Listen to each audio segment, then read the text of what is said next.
वालेकुम वरहमतुल्लाहि वबरकातुह। आप देख रहे हैं हमारा चैनल वज़ीफ़ का ख़ज़ाना और मैं मोहम्मद साजिद अली ख़ान। दोस्तों, पहले की तरह आज एक और वजीफ़ा जो आप लोगों को बताना है वो है हर परेशानी और मुसीबत से छुटकारे का अमल, यानी उसके हल के लिए एक अमल। और ये जो अमल है ये सूरतुन नजम का अमल है।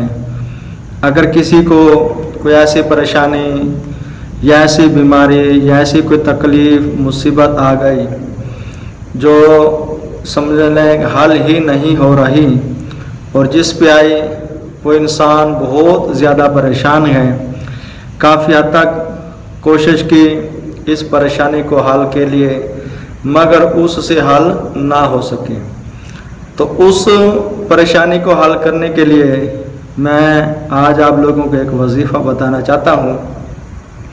अगर आप यकीन कामिल के साथ इस वजीफ़े को करेंगे तो इंशाअल्लाह अल्लाह तबारक व तआला के फजल करम से आपकी वो जो परेशानी, वो जो टेंशन, वो जो तकलीफ़ है वो इंशाअल्लाह बहुत जल्द हल हो जाएगी।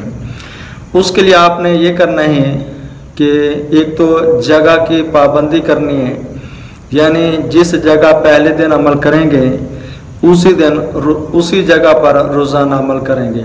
और ये जो अमल है ये सिर्फ 7 दिन का है और इंशाअल्लाह अल्लाह तबारक व तआला के फजल करम से इन 7 दिनों में आपकी परेशानी जो है ना वो दूर हो जाएगी। एक तो जगह की पाबंदी करनी, दूसरे वक्त की भी पाबंदी करनी है। जिस वक्त यानी पहले दिन शुरू किया था उसी वक्त दोबारा भी शुरू करेंगे। बेलफर्ज रात को 8 बजे या 9 बजे या 10 बजे, यानी जब आप फारिग हों और इजी हों, यानी आपको पता है मैं पढ़ाई के लिए बैठ गया हूँ, अब मुझे कोई काम नहीं पड़ेगा, तो तब आप ये अमल करेंगे। दौरान पढ़ाई तवज्जो से पढ़ाई करेंगे और जो मुसीबत, जो परेशानी या कोई बीमारी है तो उसको हल के लिए, उसको ख़त्म करने के लिए आप ये जो यानी जो भी परेशानी है जिस नियत से आप ये कर रहे हैं उसका तसव्वुर रखेंगे। फिर आपने सूरतुन नजम को 21 मरतबा पढ़नी है, अवल आखिर 11 मरतबा दुरूद पाक पढ़कर।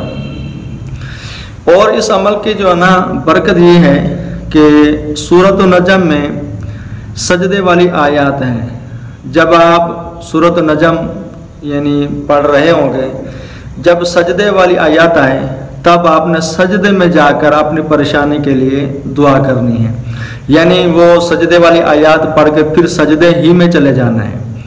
तो वहाँ जाकर आपने दुआ करनी है, जितनी यानी दुआ मांग सके तवज्जो से और खलूस दिल से, उसमें आपका 1 मिनट लग जाए, 2 मिनट लग जाए। फिर आपने उठकर बक़िया सूरत मुकम्मल कर इसी तरह यूँ समझ लें आपने 21 मरतबा सूरत मुकम्मल करनी है। और फिर अल्लाह तबारक व तआला से जब यानी 21 मरतबा ये सूरत पढ़ चुके हैं तो अल्लाह तबारक व तआला से दुआ करें और अल्लाह तबारक व तआला आपकी जो परेशानी, जो मुसीबत होगी वो दूर फरमा देगा। और कोशिश यही करनी है कि जब सजदे वाली आयत है फिर आपने सजदे में जाकर दुआ करनी है। और ये जो अमल है ये सिर्फ 7 दिन का है, यानी जिस दिन शुरू करेंगे वो 7 दिन में इसको कंप्लीट कर दें। और इंशाअल्लाह अल्लाह तबारक व तआला के फजल करम से 7 दिन के अंदर आपकी वो परेशानी, मुसीबत जो भी है वो इंशाअल्लाह अल्लाह तबारक व तआला के फजल करम से हल हो जाएगी। अस्सलामु अलैकुम व रहमतुल्लाहि व बरकातुहू।